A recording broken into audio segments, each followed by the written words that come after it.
Vivre ici, vivre plus haut avec le département des Hautes-Alpes. Le laboratoire vétérinaire du département a un rôle important dans les Hautes-Alpes. Ses filières sont multiples. Sérologie des animaux, études biomoléculaires, analyse alimentaire. Voici quelques éclaircissements dans Vivre ici, vivre plus haut. Le laboratoire départemental vétérinaire et d'hygiène alimentaire, c'est l'héritage du laboratoire vétérinaire qui a été créé à la fin des années 60 pour la lutte contre les grandes maladies animales. À l'époque, on avait beaucoup de brucellose, de tuberculose dans les cheptels et il fallait absolument organiser des grands dépistages. Ici, on est dans le service sérologie du laboratoire où vont se faire toutes les analyses de sang. Mais ces sangs ont été prélevés dans toutes les exploitations des Hautes-Alpes par les vétérinaires. Donc c'est quand les animaux reviennent d'alpage, sont à l'étable, donc en hiver, que ce qu'on appelle les prophylaxies sont effectuées par les vétérinaires. Et le laboratoire organise une desserte de chaque cabinet vétérinaire tous les jours pour ramener les sangs des bovins, ovins et caprins dans les meilleures conditions. Alors, auparavant, l'ensemble des animaux étaient dépistés sur toutes les maladies. Aujourd'hui, heureusement, on a vaincu ces grandes maladies, donc on fait des contrôles par sondage. Donc, le principal contrôle, c'est la brucellose chez les petits ruminants. Comme on est une région de transhumance, c'est une lutte qui a pris une vingtaine d'années. Mais là, depuis le début des années 2000, il n'y a plus du tout de cas.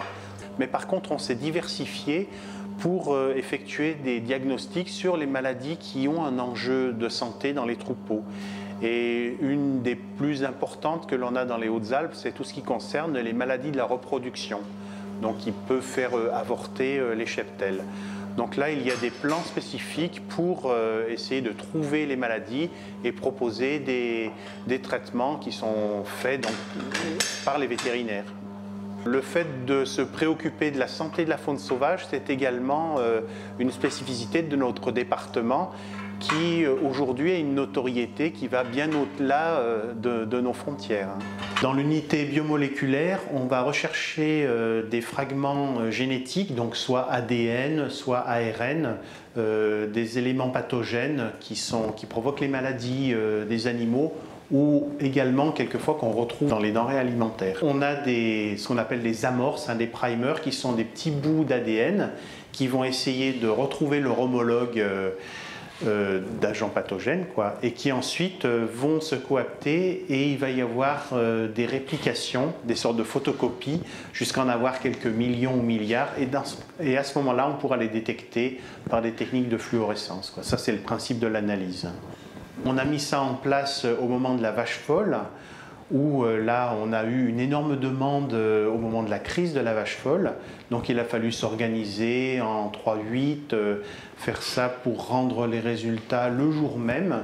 Et là maintenant que cette crise est passée, on a étendu ce domaine à tout un tas d'autres pathogènes. Donc c'est vraiment une demande en augmentation, en émergence. Le laboratoire a une mission de service public en matière de sécurité sanitaire des aliments. Dans ce cadre-là, donc, nous suivons environ 500 entreprises dans le département. Donc, ces entreprises sont des entreprises agroalimentaires de différents secteurs. Donc, nous avons des entreprises de transformation agroalimentaire, à peu près une douzaine dans le département, donc transformation de produits locaux. Nous suivons également des entreprises de la restauration collective, telles que les cantines scolaires, les collèges, les lycées, les maisons de retraite, les hôpitaux, les maisons médicalisées. Nous suivons également des établissements de la restauration commerciale, donc restaurants traditionnels, et bien sûr tout un grand nombre d'artisans des métiers de bouche. Ces analyses sont réalisées dans le cadre de la mise en place de ce qu'on appelle le plan de maîtrise sanitaire. Donc réglementairement, en France et en Europe en général, toutes les entreprises agroalimentaires doivent mettre en place ce qu'on appelle un PMS. Et les analyses microbiologiques sont des autocontrôles qui s'inscrivent dans le cadre de ce plan de maîtrise sanitaire.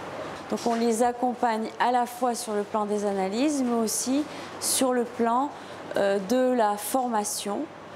Donc pour bien entendu leur permettre d'améliorer la qualité sanitaire de leurs produits. Le laboratoire départemental vétérinaire a de multiples fonctions.